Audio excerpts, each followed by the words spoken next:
बिस्मिल्लाहिर्रहमानिर्रहीम। अस्सलाम वालेकुम। मैं हूं डॉक्टर नादिर अली भट्टी और आप देख रहे हैं मेरा YouTube channel doctor Bhatti's health care clinic.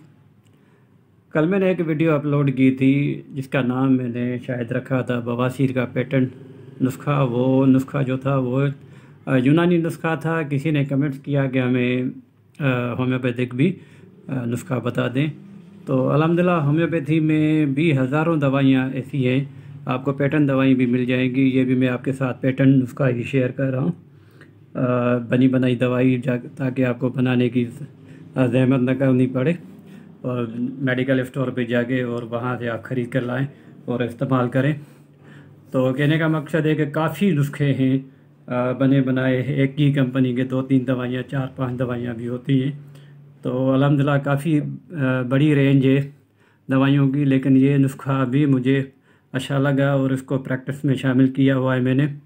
तो ये नुस्खा भी मैं आपके साथ शेयर कर रहा हूँ और वही बात कहूँगा कि ये मरीज़ों की दुआएं लेने के लिए शेयर किया जा रहा है, क्योंकि बवासीर बहुत ही तकलीफ़दा एक मर्ज़ होता है और मरीज़ को किसी वक्त भी आराम और सुकून नहीं होता। अगर उसको सुकून मिल जाता है तो ज़रूर दुआएं दे हमें। तो थोड़ा सा मैं आपको ये बता दूं बवासीर क्या होता है और कैसे होता है, क्यों होता है। तो बवासीर बज़ात खुद बीमारी नहीं है। ये ज़्यादातर तो कब्ज़ की होने की वजह से होता है।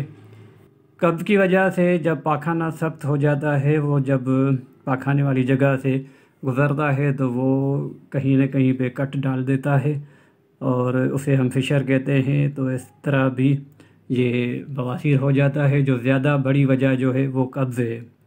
तो कोशिश करें कि अपने आप को कब्ज़ ना होने दें। इसके लिए लाइफ स्टाइल चेंज करें, हेल्दी डाइट रखें और वॉकिंग वगैरह ज़रूर रखें ताकि कब्ज़ ना हो।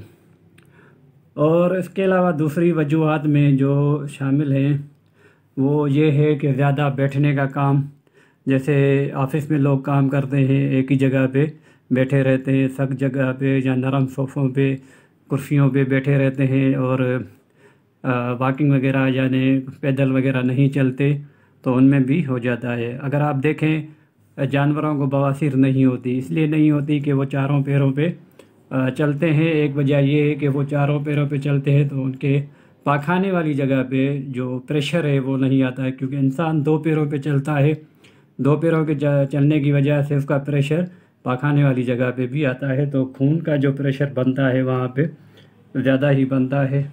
तो अगर आप एक्सरसाइज वगैरह नहीं करेंगे या आपका खाने पीने में मुरगन ग़िज़ाएँ ज़्यादा हैं, मिर्च मसाले ज़्यादा हैं, तो आपकी जो पाखाने की रगें हैं वो फूट जाती हैं, फूल जाती हैं और फिर वहाँ से जब पाखाना गुज़रता है और जब वहाँ से पाखाना गुज़रता है तो वो इन्हीं फूली हुई रगों को चीर देता है, जिससे फिर ब्लीडिंग होती है और उसके बाद ये बवासीर की शिकायत हो जाती है। अगर इसका बर वक्त इलाज ना किया जाए तो बहुत सारी कॉम्प्लिकेशन होती हैं आगे जाके। नासूर हो जाता है, बासूर कहते हैं, बगंदर कहते हैं, फिस्चुला कहते हैं, वाटेवर जो भी कहें, लेकिन बहरहाल एक तकलीफ़दा अमल हो जाता है और लंबे अरसे तक पेशेंट को ये इलाज करवाना पड़ता है या ऑपरेशन के लिए जाना पड़ता है। इसके अलावा दूसरी बीमारियां भी इसमें ज़्यादातर जो है नीचे जो कॉलोन जिसे कहते हैं यानी अंतड़ियों का निचला हिस्सा, इसमें अगर कोई खुदा न खास्ता कोई बीमारी है तो उसकी वजह से भी ये हो सकता है। खुदा न खास्ता फुद्दे बन गए, कैंसर बन गया है, ज़ख़म बन गए, तो जहाँ रुकावट है वहाँ पे कोई ब्लॉकेज हो गई है, तो उसकी वजह से भी बवासीर की शिकायत हो सकती है। कुछ जिगर के अमराज है, जिगर का अमल सुस्त पड़ने की वजह से भी बवासीर हो सकती है। और आखिर में जो वजह है वो प्रेग्नेंट वोमेन यानी हामला औरतों को भी ये शिकायत हो सकती है। तो इसको आप लाइटली ना लें, ऐसे जैसे ही आप महसूस करें और इसका इलाज करवाएं। इसकी अलामात में पाखाने वाली जगह पे दर्द, जलन और ख़ारिश महसूस होगी। शुरू में ख़ारिश महसूस होती है, लोग उसे इग्नोर करते हैं और कुछ तेल वगैरह अप्लाई करके छोड़ देते हैं या अपना खान पान चेंज नहीं करते, फिर आगे ये शिकायत बढ़ जाती है। तो कहने का मकसद है कि ये इसके जो अलामात हैं और इसके असबाब हैं मैंने वो आपको बता दिए। तो अभी हम बात करेंगे इस नुस्खे के बारे में। तो नुस्खा जो है ये मेरे पास मैक्टम कंपनी है, ऊपर देख रहे हैं मैक्टम कंपनी, और इनकी दवाई का नाम है T7। ये देख रहे हैं आप T7 है। इनकी जो सीरीज़ है, नंबर सीरीज़ जिसे हम कहते हैं, वो T से शुरू होती है, T1 T2 T3 इस तरह। ये दवाई है T7 हेमोराइड्स के नाम से। तो ये यहाँ पे देखें इन्होंने लिखा है ख़वास बवासीर खूनी वबादी बवासीर मस्सों, बवासीरी मस्सों की जलन और दर्द, दायमी कब्ज़ और मस्सों से खून आना। तो ये ख़वास हैं। और ऊपर इंग्लिश में भी इन्होंने लिखा हुआ है एक्यूट और chronic haemorrhoid, internal external fissure and fistula के लिए भी दवाई इन्होंने लिखी हुई है। तो बवासीर ज़्यादातर जो होती है वो अंदरूनी तौर पे भी होती है, बैरूनी तौर पे भी होती है, बैक वक्त भी हो सकती है, यानी दोनों किस्म की हो सकती है, एक ही साथ भी हो सकती है। तो ये दवाई उनके लिए एक फ़ायदेमंद दवाई है। इन्होंने इसमें जो कंपोजिशन डाली है वो यानी जिसमें जो दवाइयाँ शामिल की हैं बहुत ही अच्छी दवाइयाँ हैं बवासीर के हिसाब से। और इसमें एसिड नाइट्रिक है, एस्क्यूलेसिप है, कोलनसोनिया, इमामेलिस, हाइड्राटिस है, और नक्सोमिका, पियोनिया, रेटानिया, सल्फ़र। तो ये आप देखें कि ये बड़ी ही अच्छी दवाइयाँ शामिल की गई है। लेने का तरीका इन्होंने लिखा है कि 10 से 15 ड्राफ्ट यानी कतरे 3 से 4 टाइम डेली लें। खाना खाने के 15-20 मिनट बाद आप ले सकते हैं इसे। और जिस वक्त ज़्यादा तकलीफ़ महसूस हो उस वक्त भी आप इसे ले सकते हैं। यानी ये तो डोज़ हो गया 3 से 4 टाइम, लेकिन आपको रात के वक्त में तकलीफ़ बढ़ गई तो उस वक्त भी ले सकते हैं। यानी किसी भी वक्त अगर आप तकलीफ़ बढ़ जाती है उस वक्त भी ले सकते हैं एक डोज़। और इसकी रिपीटेशन आप आधे घंटे में भी कर सकते हैं। जैसे रिलीफ़ हो जाए तो फिर नॉर्मल डोज पे आ जाए आप। तो इसकी MRP कहाँ पर है? ये है MRP है 105 रुपये, 105 रुपये। इसमें कुछ रियायत मिल जाएगी, होम्योपैथिक पे कुछ रियायत होती है, आप वो करवा लीजिएगा अगर आप ले रहे हैं। तो ये कराची की कंपनी है। अगर ये पंजाब में ना मिले तो हमसे मंगवा सकते हैं, क्योंकि पंजाब से ये शिकायत मिलती है कि ये दवाइयाँ हमें नहीं मिलती कराची की कंपनियों की। तो ये एक दवाई हो गई, ये आपने चलानी है, तो ये चलानी है। और उसके अलावा ये इस तरह की क्रीम मेरे पास ये पड़ी हुई है थोड़ी सी, पाल ब्रूफ कंपनी की है, हेमोराइड ऑइंटमेंट मरहम है ये। तो ये लगाने के लिए, ये खाने के लिए नहीं है, ये लगाने के लिए।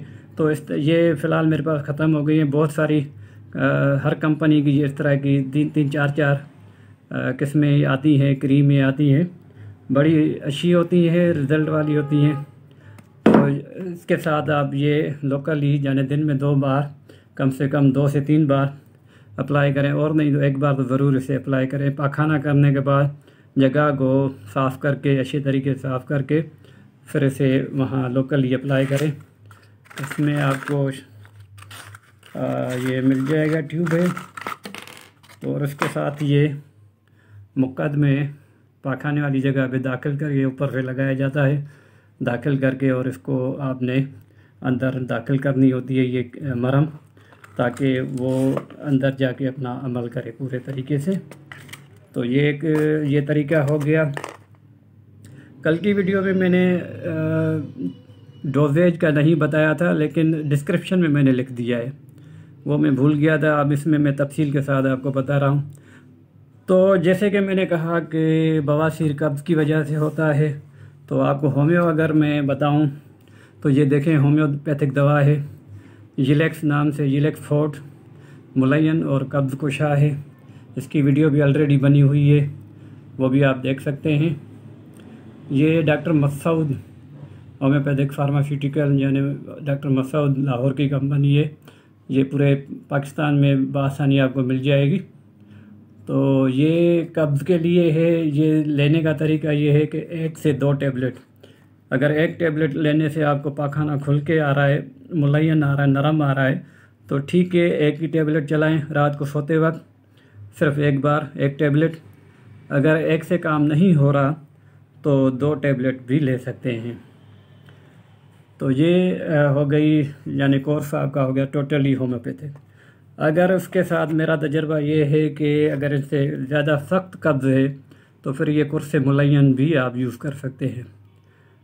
तो सख्त कब्ज़ वाले थोड़ा सा अपने डॉक्टर से भी तब मशवरा कर लें, उससे कंसल्ट करें कि क्यों उन्हें इतनी सख्त कब्ज़ क्यों रहती है, कहीं कोलोन का मसला तो नहीं है।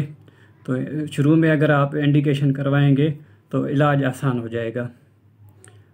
तो ये कंप्लीट नुस्खा मैंने आपको बता दिया, ये यूज़ करें, कुछ 3 महीने के लिए यूज़ करें। अगर आपकी तकलीफ़ ठीक हो जाए, ठीक होने के बाद भी कम से कम 15 दिन फॉलोअप में चलाएं। यानी दवाई को 15 दिन, अगर आपकी तकलीफ़ ठीक हो गई है तो 15 दिन और भी चलाएं, दवाई को एकदम छोड़ ना दें। तो इसे हम कहते हैं फॉलोअप। तो फॉलोअप में ये होगा कि वो जड़ से ख़त्म हो जाएगी। और इसके साथ मैं आपको ये बता दूं, अगर आप फिर से अपना लाइफ स्टाइल जदीद पे आ जाते हैं, मॉडर्न लाइफ स्टाइल पे आ जाते हैं, फिर से आपको कब्ज़ होने लगती है तो ये तकलीफ़ फिर से आ जाएगी। तो लोग कहते हैं कि ये हम आपकी दवाइयाँ खाते हैं तो हम ठीक रहते हैं, दवाइयाँ छोड़ते हैं तो तकलीफ़ फिर से आ जाती है। तो तकलीफ़ फिर से नहीं आती, आपका लाइफ स्टाइल फिर से हो जाता है वही। तो जो आप जो करेंगे चीज़ तो उसका एक्शन भी वही होगा। तो ठीक है, ये जहाँ तक मैं समझता हूँ कि मैंने आपको तमाम चीज़ें इसकी बता दी हैं, और ये नुस्खा था, इस्तेमाल करें और दुआओं में याद रखें। उम्मीद करता हूँ ये वीडियो आपको अच्छी लगी होगी। अच्छी लगी है तो इसे लाइक करें, शेयर करें, चैनल को ज़रूर सब्सक्राइब करें। और चैनल के सब्सक्राइबर बढ़ने चाहिए। अभी 2 साल मुझे हो गए लेकिन अभी 20,000 सब्सक्राइबर भी नहीं हुए। अगर 50,000 सब्सक्राइबर हो जाते हैं तो मैं आपको अपनी कहानी शेयर करूंगा इंशाल्लाह, ताकि लोगों को पता चले कि मैं डॉक्टरी की फील्ड कैसे आया, आईटी का बंदा, मास्टर ऑफ इंफॉर्मेशन टेक्नोलॉजी, और ये डॉक्टरी की फील्ड में मैं कैसे आया। तो इंशाल्लाह ये कहानी शेयर करेंगे, लेकिन शर्त ये है कि 50,000 के लगभग सब्सक्राइबर होने चाहिए। तो अगली वीडियो तक के लिए अस्सलाम वालेकुम व रहमतुल्लाह।